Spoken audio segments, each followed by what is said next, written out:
Today's daf we're going to be learning is Chullin daf Tzadi Zayin. What we ended with yesterday's daf, we started with a Mishnah about a gid that was cooked in a pot with the gid and asher was cooked with the thigh of the animal. So then we said that if it gives flavor, it's a problem. So now we're going to talk about that whole issue of giving flavor. So first thing we saw was that Shmuel said that's only if it's cooked but roasted not, because when you roast things, the flavor comes out, it doesn't get absorbed in. Only when you cook it together, then the flavor gets absorbed. To which the Gemara said, but wait, what happened to what Rav Huna said about the gedi that was roasted with its fat, the chaylev that was the forbidden fat, and they forbade it. So they said, oh no, that's different, because chaylev bubbles up and it kind of gets absorbed much more easily into the meat. So now the Gemara is going to question that assumption about chaylev. Uba chaylev asul, is it really forbidden with chaylev? V'hama Rabba Bar Bar Chana, didn't Rabba Bar Chana say uvada hava kamei Rabbi Yochanan b'knishta de Ma'on? There was a case that happened with Rabbi Yochanan in this place called Ma'on. B'gedi shetzla'o b'chelbo. There was a goat that was roasted with its chaylev. V'atu v'shailu l'Rabbi Yochanan. Now, according to what we saw, if it's roasted with chaylev, it should be a problem. Well, they asked Rabbi Yochanan, v'amar kolef ochel ad shmigel l'chelbo. Peel it off, peel the meat off. Keep eating it until you get up to the chaylev. So here you see that they weren't worried about this issue at all. Okay? They basically said, there's no worry, just because it had the chaylev didn't get to it because it was roasted. So how do we explain that? So we have three possible answers. One, ha'u kachushava. Maybe the meat was very lean and there wasn't a lot of fat. When there's a lot of fat, it's going to get absorbed. When there's a little bit, we're going to assume it came out. Rav Huna Bar Yehuda Amar, second answer, Kulia b'chel bahava. It was a kidney with its fat, visharye, and he permitted it because a kidney has a membrane around it, and that prevents the chaylev from getting inside. So all you have to do is, make sure when it gets roasted, the chaylev, we assume, doesn't permeate the membrane, and therefore you could peel away where the chaylev was and eat the kidney that was inside.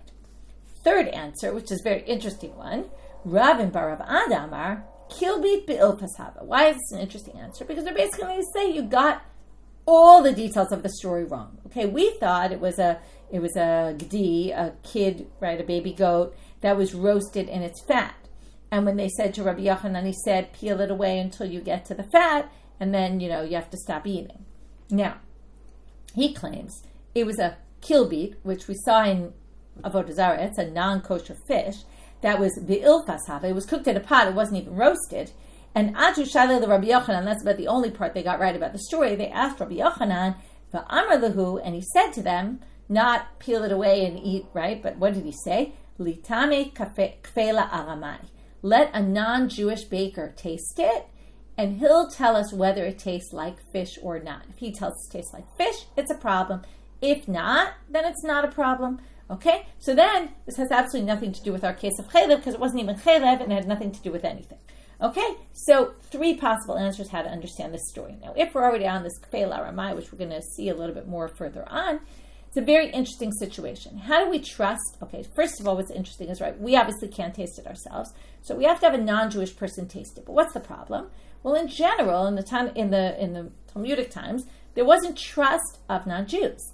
We don't trust them and take their testimony in court, so why are we going to take their testimony about whether there's taste in here or not? There was a concern also that non-Jews would try to trip up Jews in different ways. So what does Rashi say? Rashi says this is mutar l'smoch alav mishum mutar l'smoch alav lefi tumo. What does it mean lefi tumo? If he just happened to tell us, okay? Like you put it in front of him, let him taste it, and then you say, did that taste like fish? And he'll say, no. And then you say, oh, great, I can eat it. And lo yodi'uhu, don't let him know. Shetzrichim lo l'davar yisor v'heter, but don't let him know that you need this for kashrus reasons. Because if you tell him you need it for kashrus reasons, we can't trust him. Has to be what we call mesech lefitumot. This comes up in another studio where maybe he'll say somebody died, and it will be like in the course of conversation, and then we can trust his testimony that someone died because he was just mentioning it by the way. Okay, it was by the way. That's Rashi. Now, what Rashi doesn't really explain here is why is this specifically a kfela? Kfela is an expert in their field. He knows food, He's a baker, so he knows. Even though it's a baker, but what they really mean is someone who's into food and understands from food. and is a professional. So the reason why Rashi will say that is that's just because he knows taste, right? You have people who are more sensitive to taste because they're in the business, they're in the field, so they know it. And they'll be able to tell you, does this taste like fish or not? The average palate might not be sensitive enough to that kind of thing to be able to determine. That's Rashi. Tosfot gives a completely different reason. And he says, because he's a kfela, he says specifically it's a kfela because that's a professional and he has a reputation to keep up. And if he lies, his reputation is on the line. People will stop buying from him.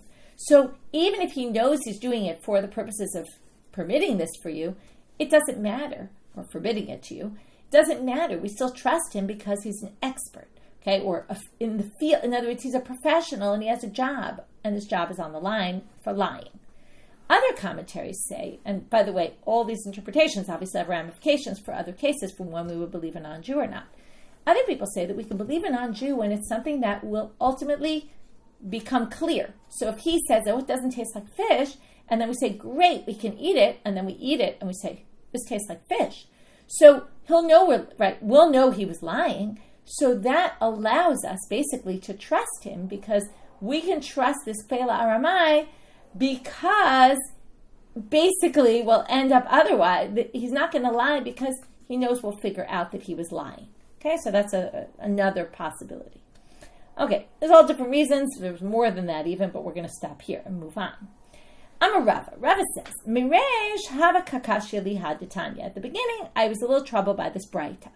And then he's going to basically come around and say, but when I heard what Rabbi Yochanan said in this last version of the story, then I realized the answer to my question. So let's see. What did he at first say? Ditanya said in a braita, if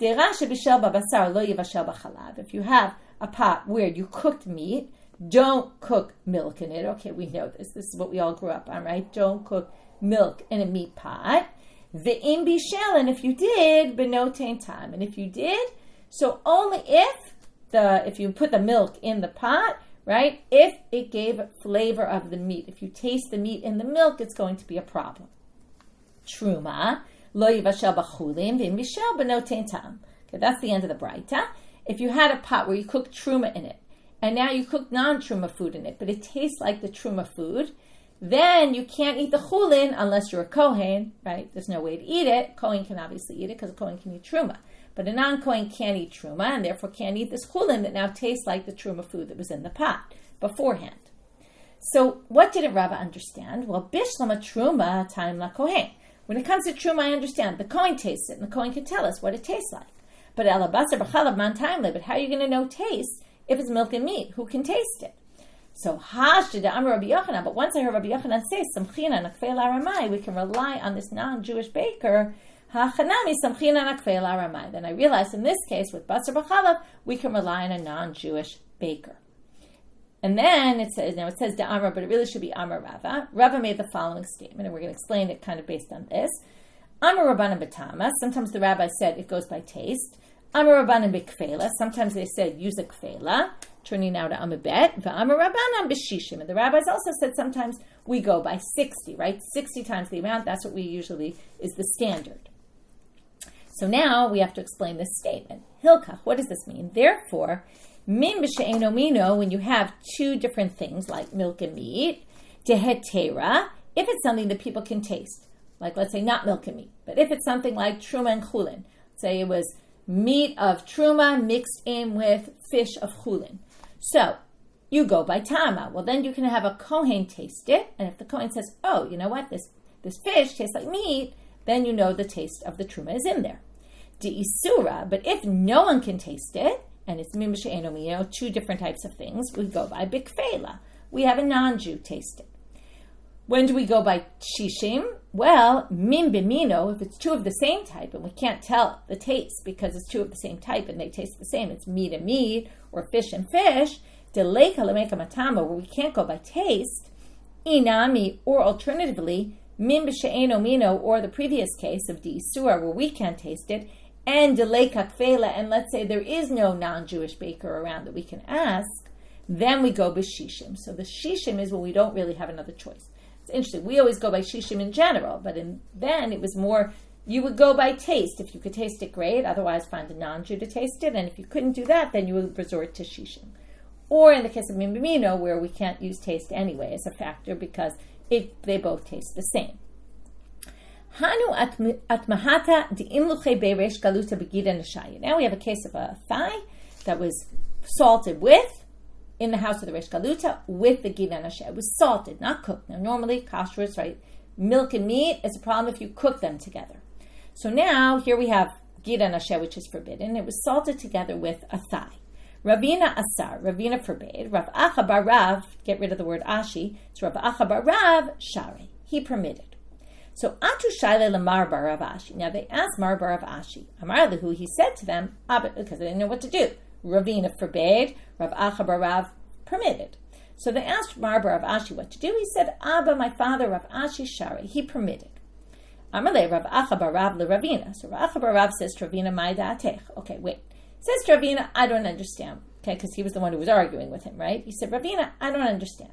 He said, is it because, and he's going to basically say, if it's because of this, I can reject it. Are you relying on what Shmuel said? The Amar Shmuel, we didn't learn this yet. Maliach hareu kiroteach. Okay, maliach, something salted, is like it was boiled. Okay, so this is what I said about kashrut. Normally goes through heat. Okay, but something salted is a process happens to it, a chemical process that's as if it's boiled. And kavush, if you pickle something, hareu k'mevushal, it's as if you cooked it. Okay, so again, if you do it with things that aren't kosher, let's say, it's going to be a problem. So now, if that's the idea, and you're saying, well, this was salted, and it's like roteach, it's like it was boiled, so that would basically pass on flavor of the gid and ashe into the arech, and is that why you forbade it? But that's all based on Shmuel. Now, Shmuel said another statement, which we saw at the end of yesterday's daf and reviewed in the beginning of today's, Lo shanu ela shenit bashelba. When the arech is with the gid, it's only if it's cooked. Aval nitzlaba kolef ochel al shmigia lagid. But if it was roasted, then we just are able to peel away the food until we get to the gid, peel away the meat, eat the meat, just don't eat the gid. Now, okay, we don't really know why that's relevant. But now he's going to go back to the first statement of Shmuel. Now, when you heard roteach, boiled, you assume roteach is the same as mevushal, which is what they say. Now, if you want to say Maike roteach de kamar, de roteach ke mevushal, it's like boiling of cooking, and then it would be a problem, and that's why you forbade. But that can't be, because the way Shmuel said it, he said salting is like roteach, pickling is like cooking. Now, if both of them were like cooking, he would have said maliach and kavush are like cooked, right? Kimevushal. But hami de ka'amar kavush hareu kimevushal, because he said kavush is like mevushal and maliach is like roteach, they must be two different things. Michlal de roteach sali ka'amar. Sounds like roteach really must be like roasting, in which case it shouldn't be a problem, because we said the gid with the roasted, with the yarech, is not a problem. And salting must be like roasted, and it shouldn't be a problem, and that's why the Mar bar is Rav Acha bar Rav says, I don't know why you forbade it all. And in fact, they end here with kashya. It's in fact difficult.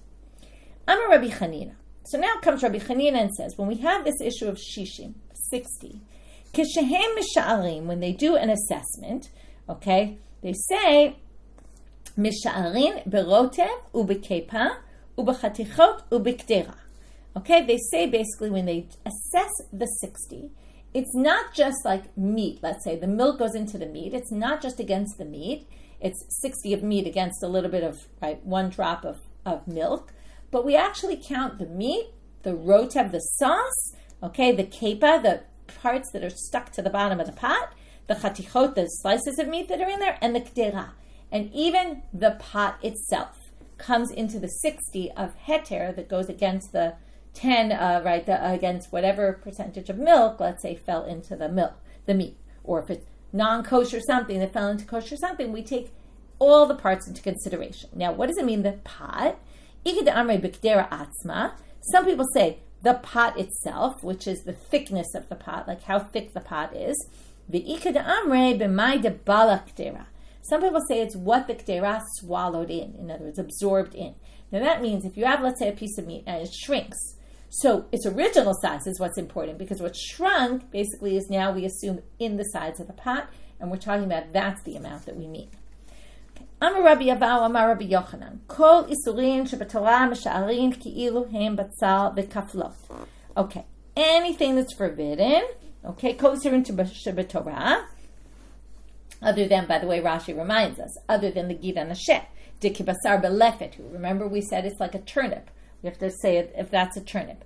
But other things where we have, let's say, the same of two type items, and then we have to say, well, imagine as if this amount of whatever was usher was an onion or something from the leek family. Okay, those two things. Why those two? Because those give a lot of flavor, right? You always put onions in your food because it makes it flavorful. Amarle Rabbi Abba la Abaye. They said, wait, if you're going by the whatever has the most strongest flavor, l'sharinu b'pil pilin b'tavlin. Use pepper, right? Not peppers like red peppers, but black pepper, right? Spice pepper, and or some other white or red pepper spice, okay, like a pepper spice, and other spices. That you can even 1,000 times the amount, you're still going to taste it. So if you're trying to go with what's strongest, go with that. So Amrle shiaru chachamim de'eno te'entam b'isurim yoter mibatzal v'kaflot. They say no. The rabbis assess that general foods, okay, unless it's spices, but we're not talking about spices. We're talking about two of the same item. We're not going to assume it has as much flavor as spices do. They're very, very concentrated.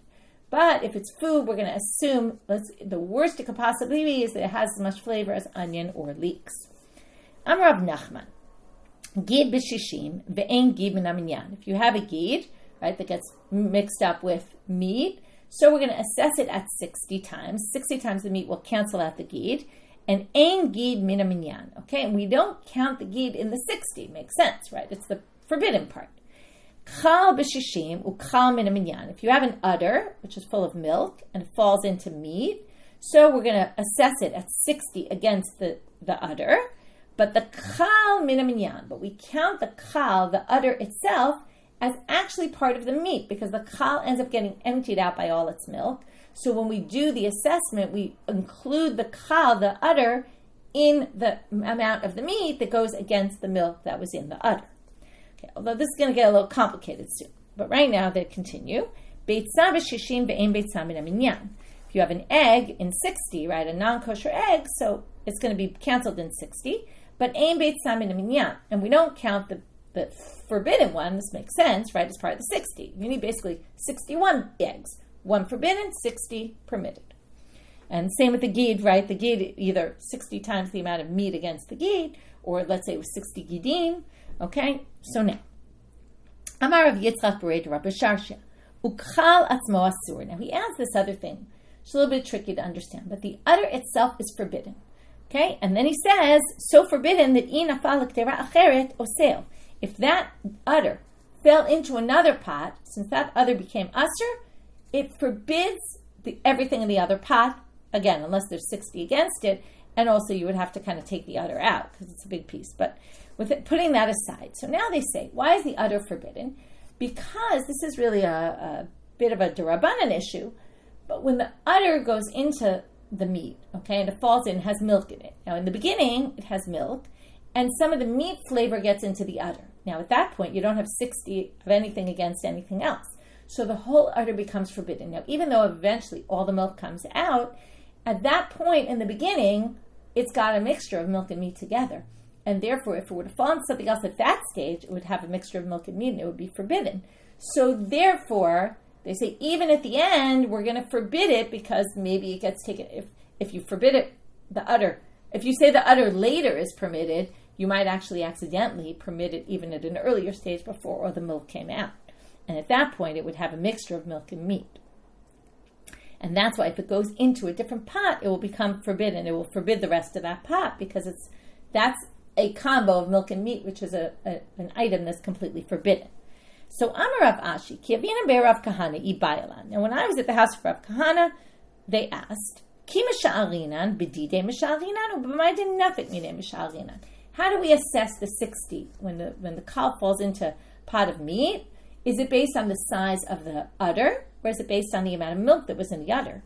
So they say, Pshita b'didide misha'arinan. It's obvious that we assess it based on the amount that was the udder, the size of the udder, because if you go based on how much was in it, well, we don't really know how much was in it. So then they say, but elameata, according to that though, now if we assume that all the milk comes out of the udder, but we just don't know exactly how much milk that is, then when the udder falls into something else, it should really have nothing in it, and it shouldn't forbid, because it's just the udder, which is part of the meat of the animal. So they say no, because kevan de amar of Yitzchak bar de Rav Mesharsha uchal asmo asul. No, and we kind of already explained this. That's why if you don't understand the questions, because we already kind of explained it, because it was hard to explain the previous part without explaining this.